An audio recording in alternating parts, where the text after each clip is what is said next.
Advanced demographic software can now simulate how different casualty scenarios affected population structures over time, revealing patterns that were invisible when examined through traditional historical methods. Researchers have identified specific communities where the loss of young men during the war created gender imbalances that lasted for 3 decades after 1945. Villages in eastern Germany lost 78% of their men between ages 18 and 35, creating communities where women outnumber men by ratios of 4 to 1 well into the 1970s. These demographic distortions affected marriage patterns, family structures, and economic development in ways that shaped local societies for generations. Economic analysis has revealed the staggering cost of human capital lost during the war, calculated not just in immediate wartime destruction, but in decades of lost productivity and innovation. Each person killed during the conflict represented years of education, training, and experience that could never be recovered. A skilled engineer murdered at Auschwitz might have designed bridges or factories that could have employed thousands of people. A farmer killed during the siege of Leningrad might have developed agricultural techniques that could have fed entire regions. The 2025 analysis estimates that the human capital destroyed during World War II reduced global economic output by approximately 12% for the entire period from 1945 to 1965.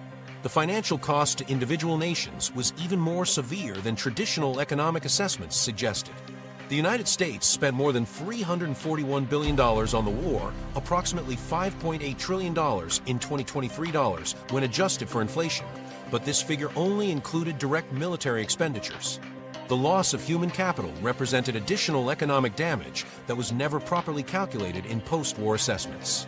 Soviet economic planners estimated that rebuilding their destroyed infrastructure would require 15 years, but they never calculated how much longer reconstruction would take without the 27 million citizens who died during the conflict. The skilled workers, engineers, teachers, and administrators who were killed represented irreplaceable human resources that slowed economic recovery for decades.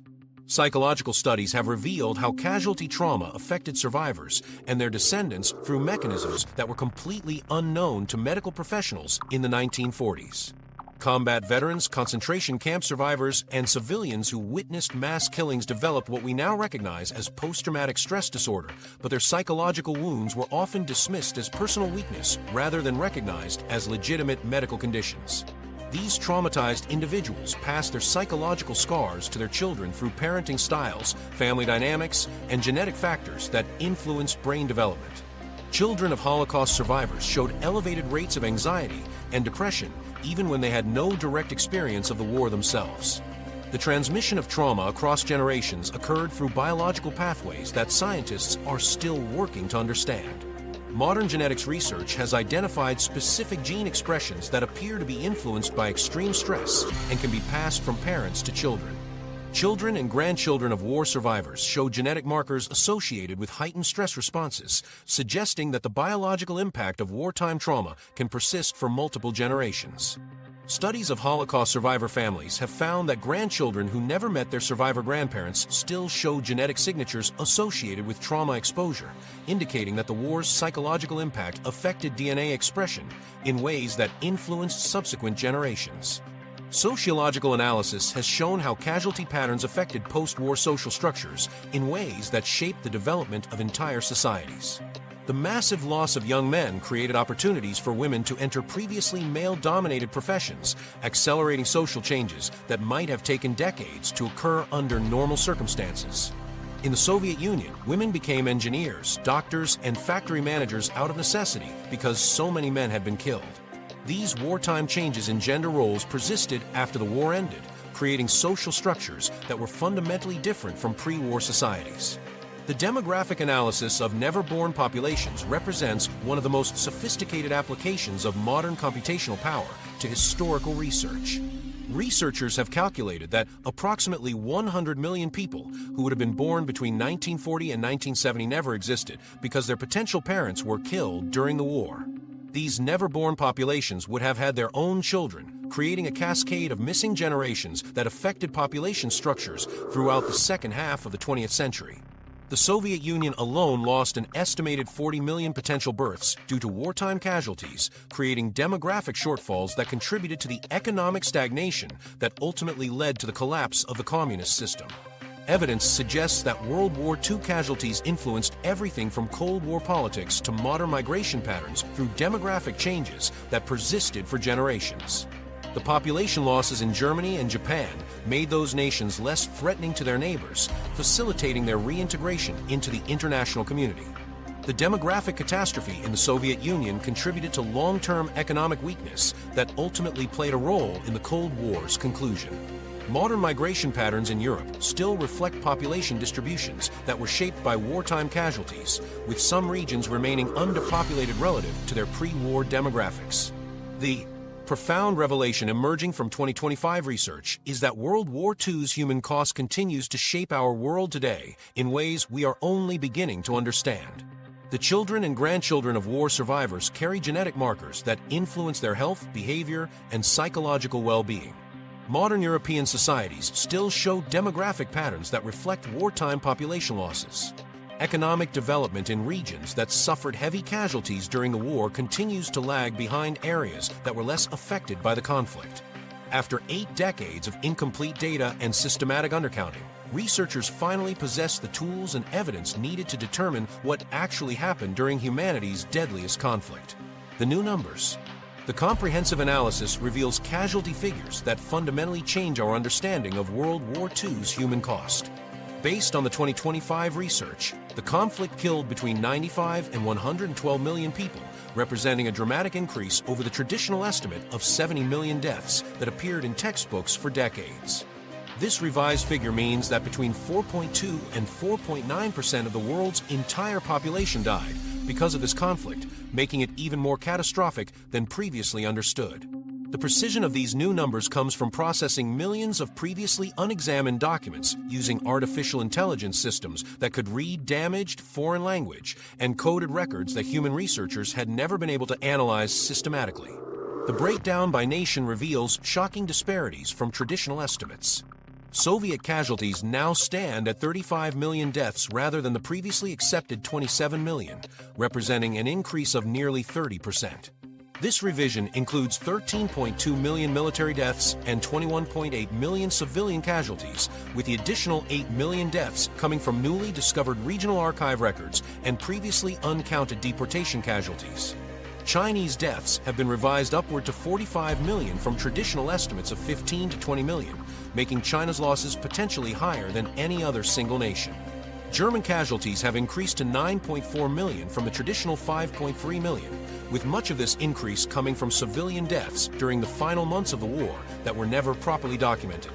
The theater-by-theater analysis shows that the Pacific War was undercounted by 40%, with total casualties now estimated at 23 million rather than the traditional 15 million. The European theater casualties have been revised to 67 million from the previous estimate of 50 million, while the China-Burma-India theater shows the most dramatic revision, jumping from 20 million to 38 million total casualties.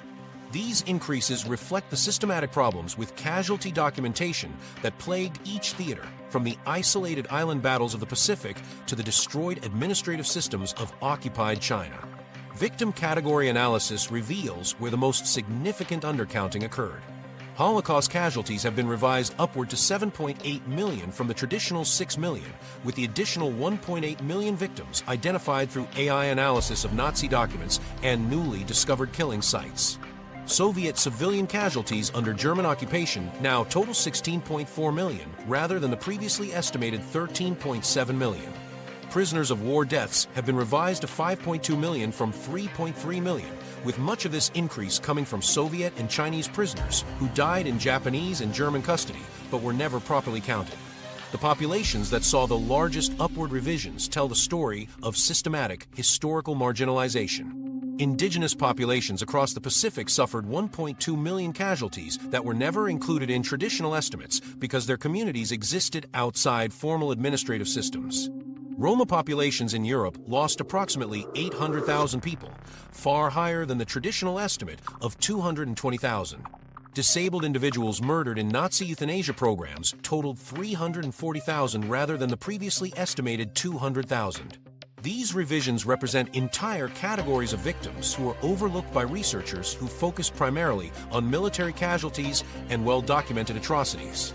Regional impact analysis shows that Eastern Europe suffered proportionally higher casualties than previously understood. Poland lost 22% of its pre-war population rather than the traditional estimate of 17%. Yugoslavia's casualties have been revised to 2.1 million from 1.7 million. Hungary lost 1.4 million people rather than the previously estimated 900,000. These increases reflect the systematic destruction of local records and the political factors that prevented accurate casualty counting in Soviet-occupied territories after the war ended. The implications for historical understanding are profound. Traditional narratives that emphasize the European theater's dominance must be reconsidered given the massive scale of casualties in China and the Pacific. The role of the Soviet Union as the nation that suffered the greatest losses has been reinforced, but the scale of Chinese suffering now rivals Soviet casualties in ways that challenge Western-centered historical perspectives. The revised figures show that civilian casualties were even more disproportionate than previously understood, representing 68% of all deaths rather than the traditional estimate of 60%. Accurate casualty data affects contemporary political and diplomatic issues in ways that extend far beyond historical scholarship. Reparations discussions between Germany and Eastern European nations have been reopened based on revised casualty figures that show much higher civilian losses than previously documented. Memorial planning in countries across Eastern Europe and Asia requires reconsideration based on victim populations that were systematically undercounted for decades. Educational curricula in schools worldwide need revision to reflect the true scope of casualties in theaters that were previously marginalized in historical narratives. The precision in casualty counting matters for preventing future genocides and conflicts because accurate historical records provide the foundation for international law and humanitarian intervention policy.